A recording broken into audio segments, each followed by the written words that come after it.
marilah kita panjatkan puji dan syukur kita kepada kehadirat Allah Subhanahu wa Ta'ala karena telah memberikan rahmat dan hidayahnya kepada kita semua. Dan tak lupa pula kita junjungkan sholawat beserta salam karena kepada Nabi besar Muhammad SAW karena telah membawa kita dari zaman kegelapan menuju zaman terang benderang seperti yang kita rasakan pada saat ini. Teman-teman sekalian, di kesempatan kali ini saya akan berceramah singkat tentang Isra Mi'raj, di mana itu adalah perjalanan istimewa yang diberikan oleh Allah Subhanahu wa Ta'ala kepada Nabi Muhammad SAW. Isra merupakan perjalanan Nabi Muhammad SAW dari Masjidil Haram ke Masjidil Aqsa di Palestina. Kemudian Mi'raj merupakan perjalanan Nabi Muhammad SAW dari Masjidil Aqsa ke Sidratul Muntaha untuk bertemu dengan Allah Subhanahu wa Ta'ala secara langsung. Teman-teman sekalian, peristiwa ini bukanlah perjalanan biasa, melainkan perjalanan spiritual yang sangat penuh dengan hikmah dan pelajaran bagi umat Islam. Isra Mi'raj ini terjadi pada masa berat bagi Rasulullah SAW. Beliau baru saja kehilangan dua orang yang ia cintai, yaitu istrinya Khadijah dan pamannya Abu Thalib. Tahun ini dikenal sebagai tahun kesedihan.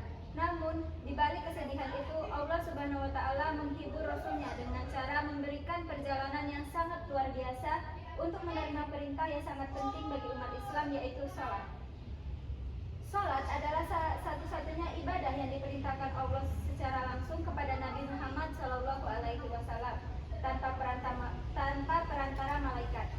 Ini menunjukkan betapa istimewanya sholat dalam kehidupan seorang muslim.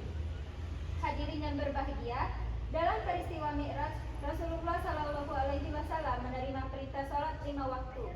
Sholat bukanlah beban, melainkan kebutuhan rohani untuk setiap umat Islam.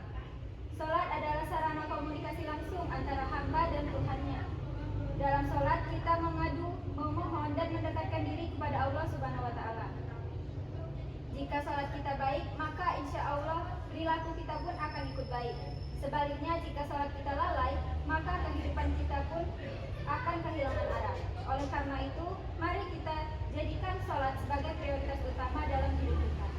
Selain sholat, Isra Mi'raj juga mengajarkan kita tentang keimanan terhadap hal-hal gaib. Peristiwa ini menguji keimanan umat Islam. Ada yang beriman tanpa ragu seperti Abu Bakar As-Siddiq, namun ada pula yang meragukannya. Dari sini kita belajar bahwa iman yang kuat akan membuat kita yakin terhadap kekuasaan Allah Subhanahu wa Ta'ala, meskipun akal manusia terbatas untuk memahaminya. Teman-teman sekalian, pelajaran penting lainnya dari Isra Mi'raj adalah pentingnya persatuan umat Islam.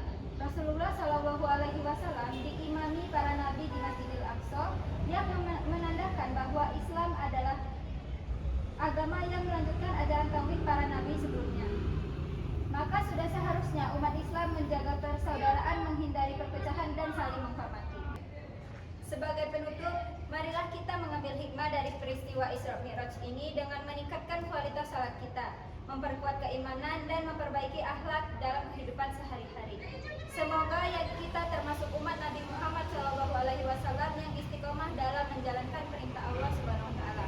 Rabbana la tuzigh qulubana ba'da idh hadaitana wa hab lana min ladunka rahmah innaka antal wahhab. Akhir kata, semoga ceramah singkat ini bermanfaat bagi kita semua. Wassalamualaikum warahmatullahi wabarakatuh. Waalaikumsalam.